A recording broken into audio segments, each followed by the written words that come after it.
My father froze at the airport, right there by the baggage carousel, when a man in a navy suit stepped forward and handed him a thick envelope.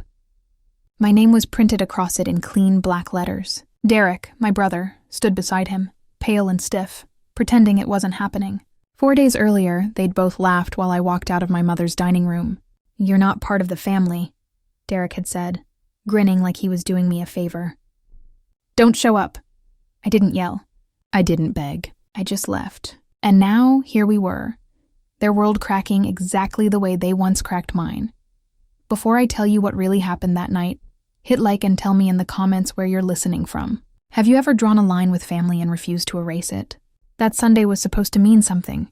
At least that's what I kept telling myself. My mother called it family dinner, as if the word itself could fix everything. I spent half the afternoon in my small apartment kitchen, layering lasagna, brushing garlic butter over bread, choosing a bottle of Merlot I couldn't really afford. It wasn't about the food, it was proof. Proof that I still cared enough to try, that I hadn't given up. Their house smelled like cinnamon candles and nostalgia, too sweet, too staged. The kind of scent that tries too hard to say, "We're fine here." From the doorway, I heard laughter, but the second I stepped inside, it stopped. My father looked up from his phone, gave me a single nod. My mother smiled the way you smile at neighbors you barely know. And Derek, my brother, was leaning back, bragging about his latest business deal. The one I'd quietly saved 3 times without him knowing. I set my dishes down, the steam fogging the cheap plastic table runner, and waited for someone to make space. No one moved. Dinner unfolded like a show I hadn't been cast in. They talked about the upcoming family reunion in the spring, tossing around dates, hotel names, guest lists, as if I were a ghost in the corner. I smiled, nodded, played along. I didn't need an invitation. I just wanted to be seen. When there was finally a pause, I said, "Just tell me when the reunion is. I'll book early this time." My voice sounded calm, careful, too careful. The words hung there, fragile, then dropped like glass. My mother's fork scraped her plate. Derek didn't look up. My father cleared his throat. "Anyone want more bread?" he asked. I should have been used to it, the way they erased me with manners. But that night it hit differently, maybe because I'd tried so hard to be calm, maybe because my mother still wouldn't look at me, maybe because I was finally old enough to see cruelty for what it was, even when it wore politeness like a mask. I poured myself a small glass of wine and leaned back, watching the scene like a stranger. The golden child holding court, the peacekeeping mother, the father who measured control in tone, not truth. I told myself to breathe, to not ruin another Sunday. But deep down I knew, peace that depends on silence isn't peace at all. It's surrender dressed up as family. That was the last Sunday I tried to earn my place at their table. The pause after my question stretched long enough for me to feel my heartbeat in my ears. Then Derek finally looked up. He leaned back in his chair, that familiar half-grin spreading across his face, the one he used when he wanted to land a hit without lifting his hand. "You're not part of the family," he said, loud enough for everyone to hear. "Don't show up," no one gasped. No one corrected him. The room didn't explode. It collapsed inward. My mother pressed her napkin to her lips, fighting a smile. My father slapped the table once, laughing. Sharp, metallic, hollow. The sound filled the room and stayed there, echoing. I stared at the lasagna I'd made, still steaming, cheese bubbling like it belonged to someone else. My face burned, not with anger, but with the kind of shame that comes from realizing how rehearsed your own humiliation was. I didn't say a word. I set down my glass, folded my napkin, and pushed back my chair slowly, just slow enough to make them uncomfortable. Derek smirked. "Oh, come on, Jenny, can't you take a joke?" I met his eyes. "You meant it," I said quietly. He didn't deny it. None of them did. I grabbed my coat from the back of the chair. My mother's voice trailed after me, thin, polite, useless. "Jenny, stay. It's just dinner." "No," I said, sliding my arms into my sleeves. "It's a message." I got it. The air outside was freezing, the kind that stings your eyes, behind me. The laughter started again, muffled through the door, as if they couldn't bear even a minute of quiet. I stood on the porch for a long second, breathing in cold air until my chest stopped shaking.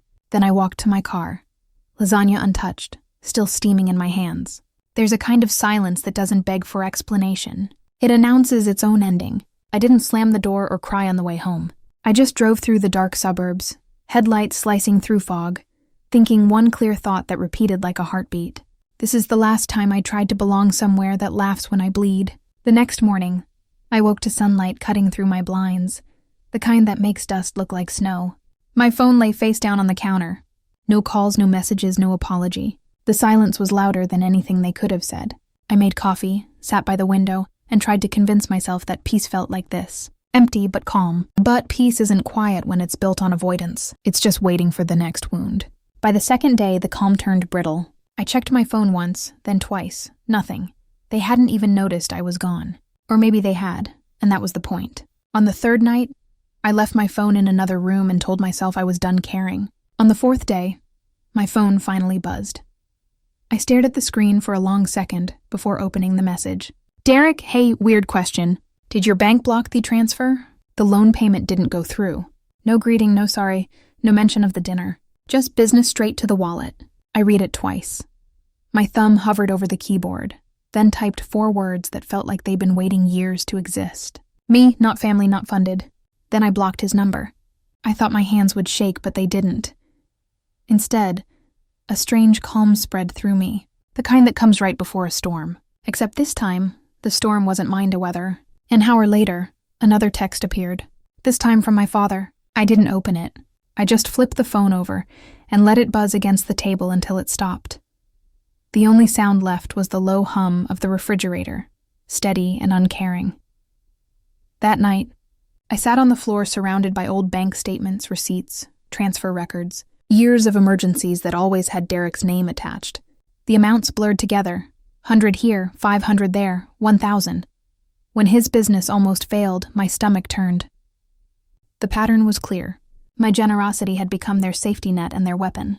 I pulled a yellow highlighter across each transaction, watching the paper glow under the lamp. Every mark was a bruised proof of how long I'd been funding their comfort at the expense of my sanity. When I was done, I stacked the papers neatly and whispered to no one, "That's over now." Outside, rain started to fall against the glass. For once, it didn't sound lonely. The next day, my phone stayed quiet. No calls, no laughter, no Derek. But I knew how this worked. People who feed on you panic when you stop bleeding. By evening, I heard the first knock on my door, then another, harder this time. I didn't move. Through the peephole, I saw the shape of my father's shoulders, Derek's temper pacing beside him. Their rhythm matched. It's the pounding, steady, entitled, demanding. I wrapped both hands around a cup of tea and stood in the center of my apartment, heart steady. They pounded until my picture frames rattled. I didn't answer. I just listened until the sound faded, replaced by the hum of their SUV pulling away. That's when I understood silence as a mirror. It shows people exactly who they are when they can't use you anymore. When the night finally settled, I looked at the stack of highlighted papers on my table and smiled. Not the happy kind, but the kind that knows something irreversible has begun. 4 days ago, I left their house with nothing. Tonight, I had something better. Boundaries that couldn't be refunded. 3 days later, the envelope showed up at my door. Plain white, my name scrolled in my father's careful handwriting. Inside, $400 in 20s. No note, just cash, a guilt payment, a hush fee. I stared at it for a long time, then slid it under the table and let it sit there until sunset. When the light turned orange, I picked it up and dropped it in the trash. That small sound. The soft thud of bills hitting plastic felt cleaner than any apology could. An hour later, my phone buzzed. My father's name lit the screen. I answered on the 4th ring. Why, I said before he could speak. He sighed the practiced kind of sigh that meant I'm about to justify something cruel. The loan payment failed, he said quickly. It's a mess. Late fees, supplier issues. We just needed a few days' grace. It's not like we used you, Jenny. Don't take it personally. I laughed once, quiet, sharp. That's the problem. You never did. He said my name again, softer, like that could fix it. I hung up. After that call, I stopped pretending this was about money. It wasn't. It was about ownership. They built a world where my worth depended on what I gave. Now they were watching it collapse. That night, I opened my banking app. Every emergency transfer. Every Venmo. Every favor that somehow became a debt. 20,000 over 2 years. I printed every statement until the printer went in protest. Then I highlighted every transaction tied to Derek. When I was done, The stack glowed yellow, bright enough to see the pattern clearly. The next morning I packed it, all into a manila envelope, wrote on the front, "This is who I've been. Ask yourself who you've been." I dropped it in the post office box and didn't pay for tracking. If it got lost, that meant it had already done its job. By that afternoon, their calls doubled. My mother left voicemails full of tremors that sounded rehearsed. "Things got out of hand, sweetheart. Come for lunch, we'll talk." Then another at midnight. "Family gets through things, Jenny. Derek's under so much pressure." 4 mentions of family in 1 minute, like Aspel. On the 5th day, an email came. Subject repayment plan. It was spreadsheet color-coded. Ridiculous. Derek listed amounts he might start paying back next year. At the bottom, he wrote, "Let's move past this. We're family, right?" I stared at the word family until it blurred. That's when the call came from a number I didn't know. "Miss William," a calm male voice. "Thomas Reed, Greenlight Legal. We're confirming your co-signature on a $10,000 business loan for Derek William." My pulse stopped. "Excuse me." "It appears your signature's on the document," he said. "We're verifying before processing." I never signed anything. A pause. "We've noticed inconsistencies. You won't be held liable. We'll be in touch." When the call ended, I just sat there staring at the wall. My hands trembled, not from fear, but from clarity. They hadn't just taken my money. They'd taken my name. I called a lawyer I knew from work, Miss Parson. Her voice was steady, sharp. "This isn't misunderstanding," she said. "It's identity fraud. Stay calm. Document everything. We'll handle it quietly." That word quietly made sense. People like them thrived on chaos. Silence Washoe, you beat them. So I documented everything. Every voicemail, every forged bill, every payment I'd made in good faith. I labeled the folder paper-cut small wounds that finally bled the truth. The next morning, my lawyer sent the cease and desist letter to Derek's business address. 2 hours later, I got an email from him. "You think you're better than us now. You'll regret this." I didn't reply. Instead, I drove to Grandma's cottage, the only place that ever felt safe. She opened the door before I knocked. "Took you long enough," she said. Her voice didn't need to ask what happened. When I told her everything, the dinner, the forgery, the threats, she didn't flinch. "They'll always take you for granted if you stay in the ground," she said, pouring tea. "Stand up, and they'll call you tall like it's an insult." Outside, rain started again. "What should I do?" I asked. She looked at me, eyes steady. "You already did it."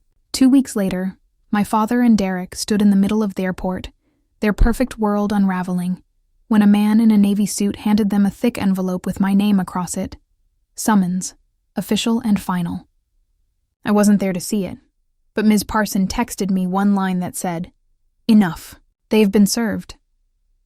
I stared at the message, feeling nothing like victory, nothing like guilt, just the quiet relief of someone who finally turned the lights on in a dark room. For the first time, I didn't owe anyone a single thing. When the dust finally settled, the silence didn't feel heavy anymore. It felt earned. The legal mess entangled exactly the way it should have. Derek's fake loan was voided, his business accounts frozen.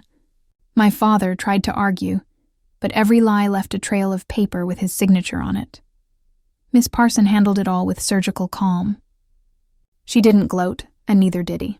Justice doesn't need applause. It just needs to work. I didn't check on them after that. I didn't have to. News traveled through whispers. Derek's business collapsed. My father's credit ruined my mother avoiding neighbors, who finally stopped believing her misunderstood family stories. One night my mother called. I almost didn't pick up, but something in me, the part that still remembered her hands braiding my hair, made me answer.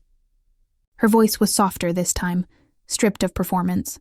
"I'm sorry, Jenny," she said, voice breaking. "For all of it, for not protecting you, for letting them use you." I didn't cry. I just listened. When she asked if I'd come to the reunion, I said, "No, Mom, I can forgive you from here." She didn't argue, just whispered, "I love you," and hung up. That night, I sat on my balcony wrapped in a blanket that smelled like rain. The city lights flickered below, steady and uncaring. I looked at the envelope of receipts on my table, the proof of everything, and slipped it into drawer. Some truths don't need to be revisited. They just need to exist. Imad tea, turned off my phone, and breathed.